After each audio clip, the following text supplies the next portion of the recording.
Hello and welcome. Thank you for stopping by.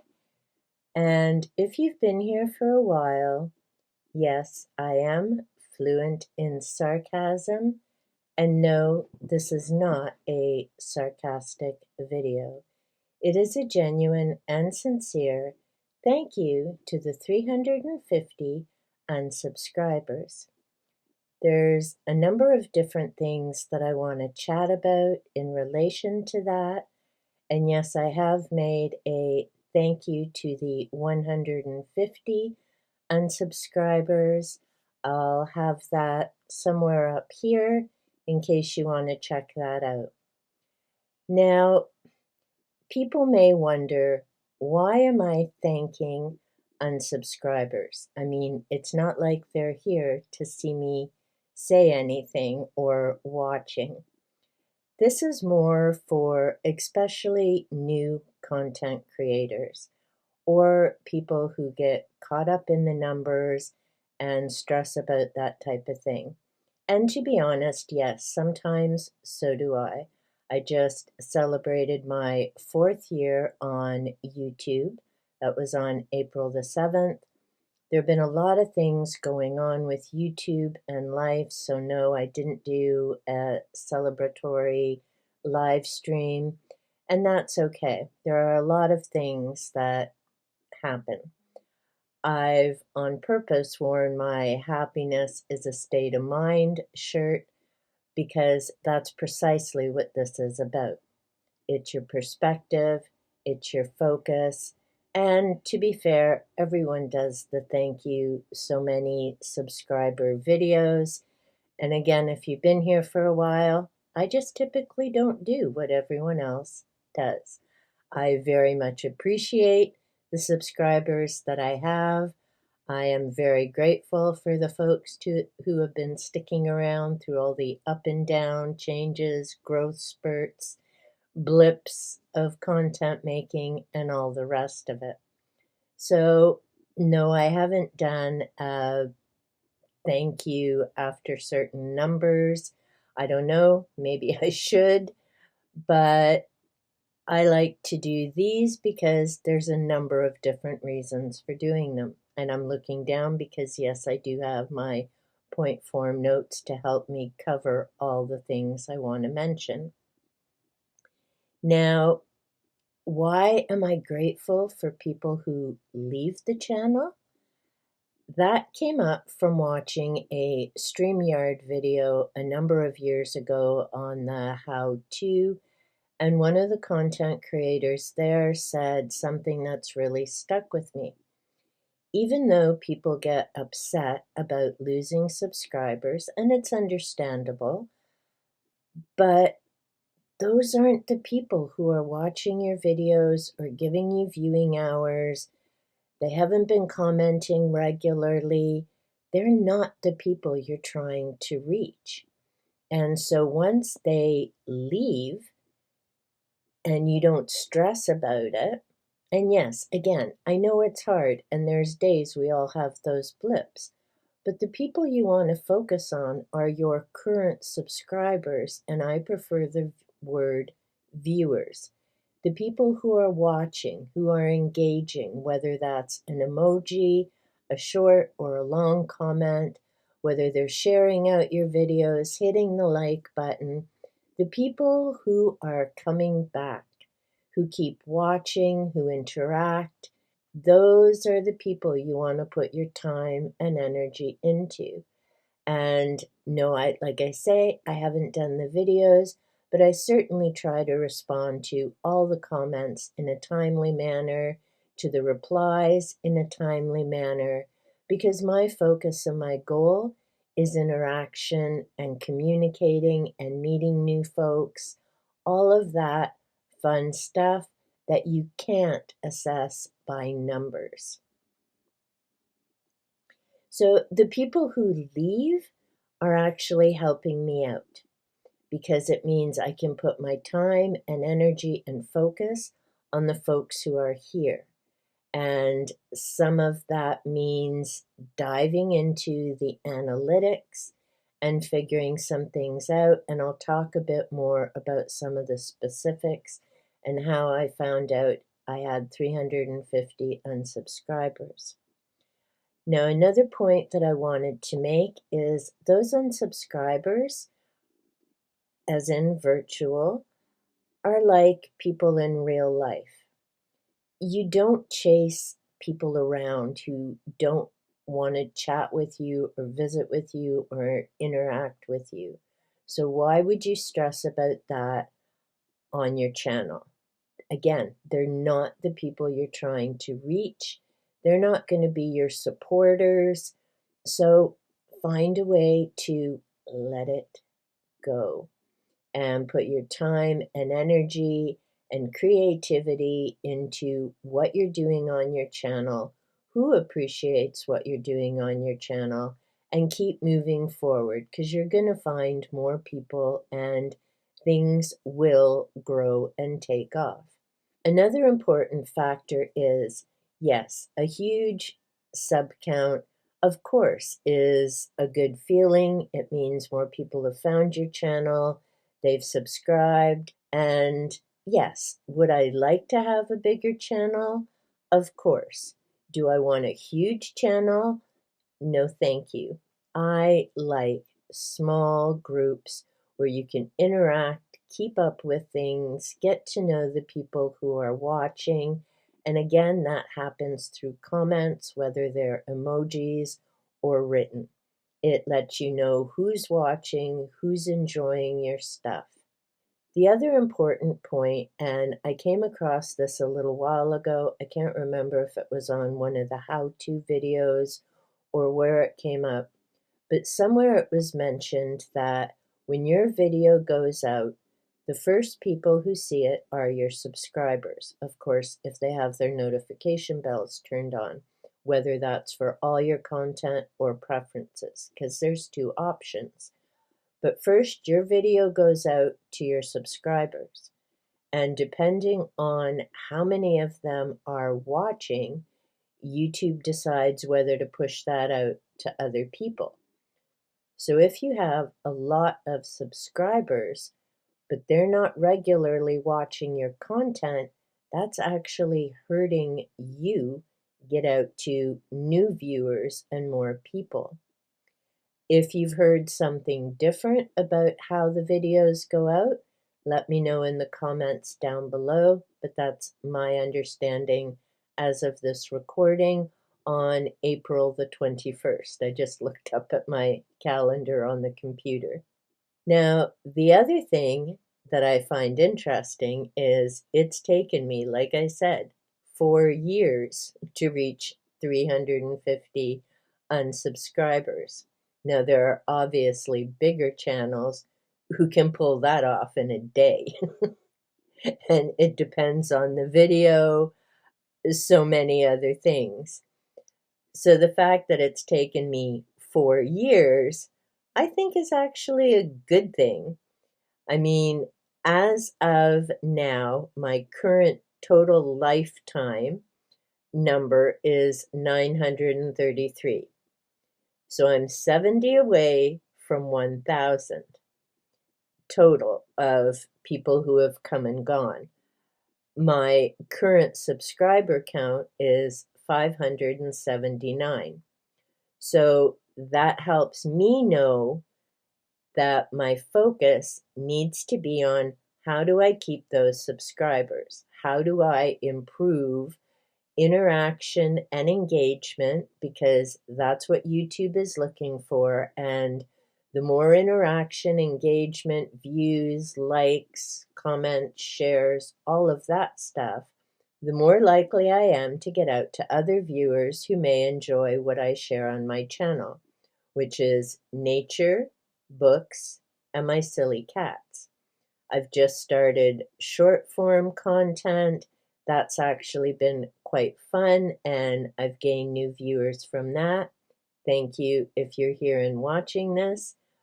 And all of this stuff is a learning curve. I'm going to put up a snapshot of the different information you can find in your analytics if you want to start taking a look at what's happening with your subscribers. So first you go into your studio Analytics, pick Advanced Mode, and there's a button at the top of the page. Down on the left-hand side of the screen, you're going to want to pick Subscription Source. And then you can decide whether you want to take a look at that for the past week, the last month, 3 months, or the lifetime of your channel, which is where I found the information that I'm sharing today. In the subscription source, you have a variety of boxes that will show up. So that will let you know how are people finding your channel and where are they leaving from. There's a few things that I need to break down in terms of what they mean, and that's these last two boxes, because I know from experience and from people telling me themselves, YouTube unsubscribes people from channels. I don't know why. It irritates me, but it's happened. There are channels I've enjoyed watching and suddenly I'm unsubscribed. There are people I know who have followed me and watch me. They're also unsubscribed. That's one of the glitches with YouTube that irritates me, along with changing my notifications. So every now and again, I have to go through my list and click all because it'll switch it to preferences. If you're not getting notifications for the channels that you follow, then go check that option of the bell, and what you'll probably find out is they've switched you from all to preferences. Where am I going from here? Well, I'm going to be continuing with YouTube for sure. I've invested 4 years. I have over 600 plus videos. I do know, thank you for those comments. There are a number of folks who are listening to me during the day as they're at work. So I've become the radio during the daytime. And I'm fine with that because, one, that helps me know that although, yes, I do need to improve videos and editing and adding different things, it's all a learning process, step by step.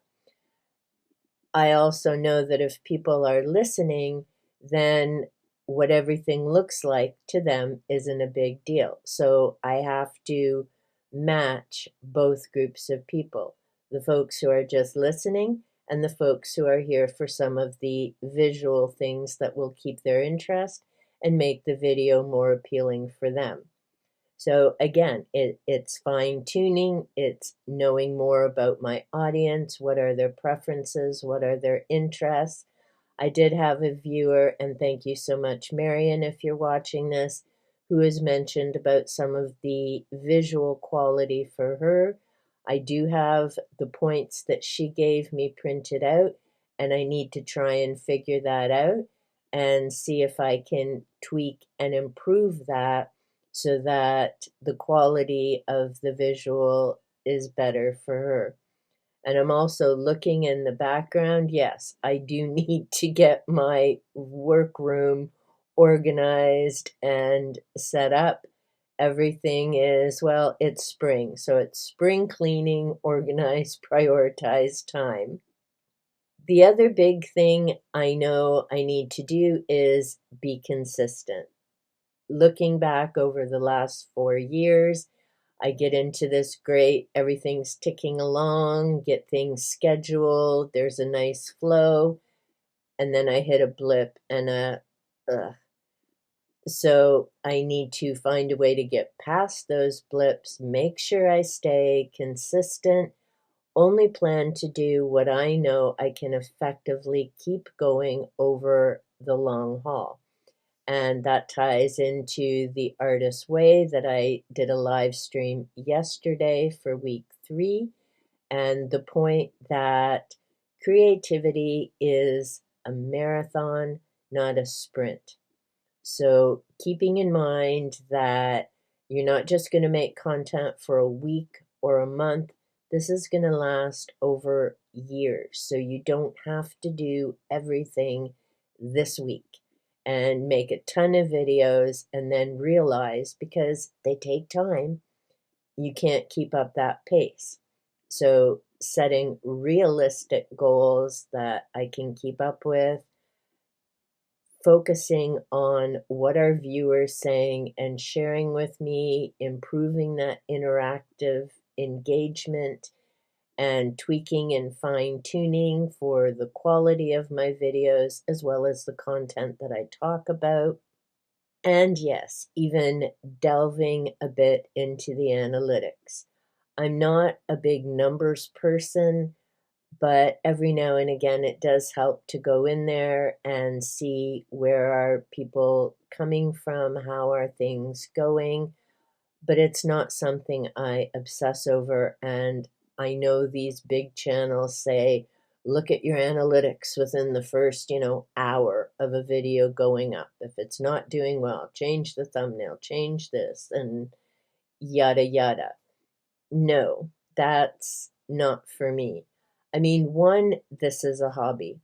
If at some point I manage to reach a level where I can get super thanks or, you know, big bonus, get accepted into the partnership program and make a bit of money on the side, that would be awesome. And it would certainly be a huge gift and helpful. But that's not my main focus. My main focus is to share information, find kindreds who enjoy talking about books, nature, fur kids, all of that kind of stuff. And for me, that's the big payoff, is getting to meet people from all over the world, learning about their different countries and seasons and plants and their different reads, all of that type of thing. So I need to also remember, stay true to what it is I want to do and accomplish. Yes, it's sometimes tempting to think of doing a clickbaity type video or, a topic that is just going to go boom. But the thing is, if you go down that road, or more specifically, if I go down that road, then you need to keep that up.